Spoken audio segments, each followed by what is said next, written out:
lo que es interesante es que Lucas no es judío, Lucas es gentil.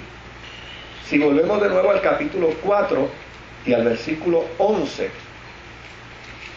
el capítulo 4 de Colosenses, en el versículo 11, si vemos ahí, dice: también lo saluda Jesús, ese es otro, llamado el justo. Estos son los únicos judíos que colaboran conmigo en pro del reino de Dios y me han sido de consuelo. Fíjense que los versos 10 en adelante están mencionando una serie de judíos. Pero después del verso 12, entonces, ve, por ejemplo, Aristarco, mi compañero de cárcel, les manda saludos, como también Marcos, el primo de Bernabé.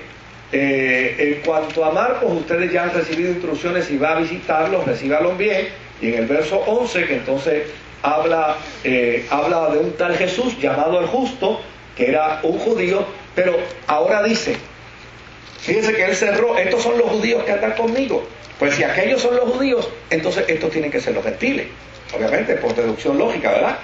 Entonces dice, ahora les saluda, les manda saludos Epafras, que es uno de ustedes, le está escribiendo a los de Colosa, pues son gentiles, ¿verdad? Dice, este siervo de Cristo Jesús está siempre luchando en oración por ustedes, para que plenamente convencidos se mantengan firmes, cumpliendo en toda la voluntad de Dios.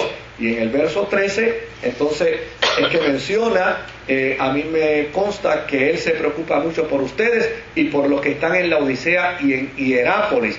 Entonces, en el verso 14, menciona a Lucas como médico y a Demas.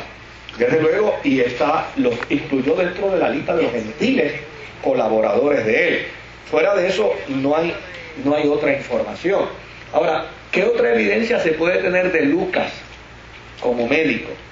Por ejemplo, en el capítulo 4 del Evangelio según San Lucas y en el verso 35, tenemos la desventaja, ¿verdad?, de que nosotros leemos una traducción en español. Si todos leyéramos griego, seríamos más felices, ¿verdad? Sí, seríamos mucho más felices leyendo las escrituras en griego, que fue donde se escribió.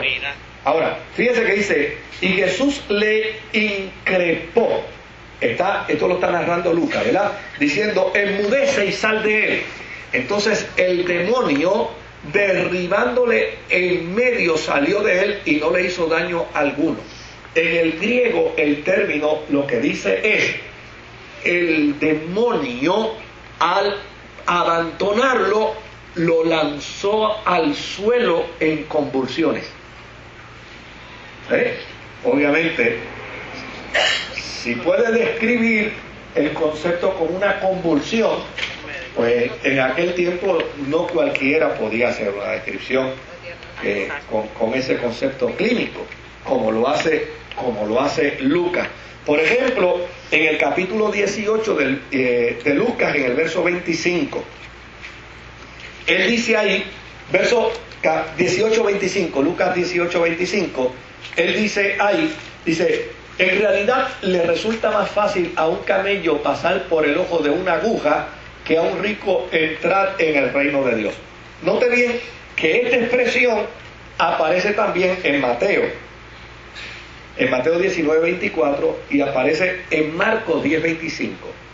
Pero en Mateo y en Marcos el término aguja es rafis, y rafis lo que significa es aguja de sastre,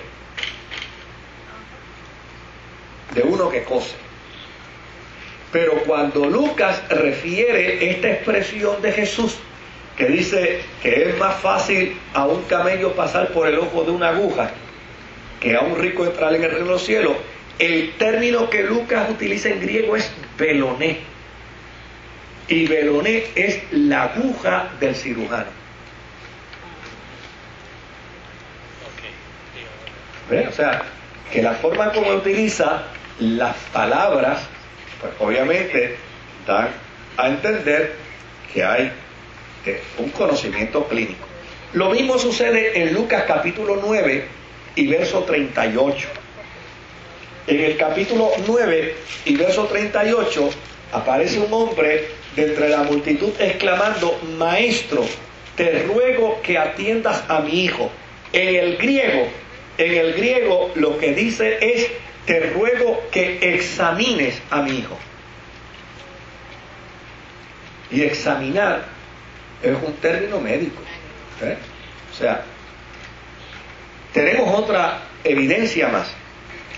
Cuando Mateo y Marcos hablan del milagro de la mujer del flujo de sangre, Mateo, sobre todo Marcos, vamos a utilizar Marcos nada más, ¿verdad? Marcos capítulo 5, verso 25 y verso 26. Ya usted verá cómo Marcos lo describe, cómo describe el milagro. Marcos 5, 25 y 26 dice: había entre la gente una mujer que hacía 12 años padecía de hemorragias, ¿verdad? Verso 26 dice: había sufrido mucho a manos de varios médicos y se había gastado todo lo que tenía sin que le hubiera servido de nada, pues en vez de mejorar iba de mal en peor.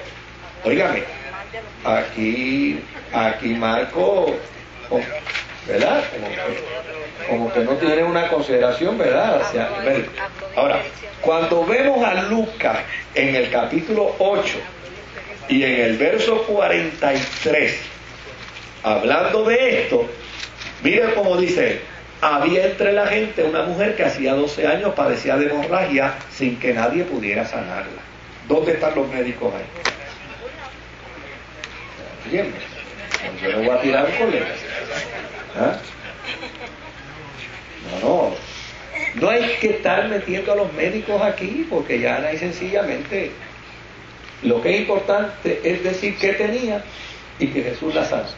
Pero Marcos no, Marcos dijo: los médicos le gastaron los chavos para pagar el BM y para pagar el yate. Me perdonan los médicos que están aquí, ¿verdad? No es un asunto personal. Pero casi, ¿verdad? La intención de Marcos es como media malsana. Sí. Ahora, Lucas tiene el cuidado, dice: no, ella padecía de esta enfermedad. Obviamente los médicos habían intervenido con ella, pero no se podía curar, solo la podía curar Dios. Y eso es lo que él resalta ahí. Claro, el destinatario de la carta pues es Teófilo. Ahora, yo he discutido esto en otras ocasiones ¿verdad? Y algunos teólogos, profesores me lo han rebatido y uno pues se queda callado. Pero yo siempre me cuestiono, en un periodo de tiempo tan difícil de persecución contra la iglesia, que esta carta se le envíe a alguien con nombre y apellido, era poner en riesgo a esa persona. Sobre todo cuando el nombre Teófilo, ¿verdad? Y usted lo ve en el griego, Teos, filos, significa amante de Dios. Amante de Dios. Entonces, yo siempre he pensado que este nombre Teófilos es un seudónimo que él está utilizando para una persona de un nivel alto en la esfera gubernamental romana, a quien de alguna manera se ha logrado alcanzar para la fe y a quien Lucas le reconoce que es alguien que ama a Dios. Pero desde luego esto, ¿verdad?, se puede aceptar como se puede no aceptar. Lo importante es que eso no, para la salvación no tiene ningún valor. Si usted lo cree no hay problema, y si no lo cree está aquí. Ahora, ¿cuál es el propósito del libro? ¿Por qué? Óigame, la primera pregunta que uno tiene que hacerse con estos documentos es: ¿por qué escribir un documento tan largo? O sea, ¿cuánta necesidad había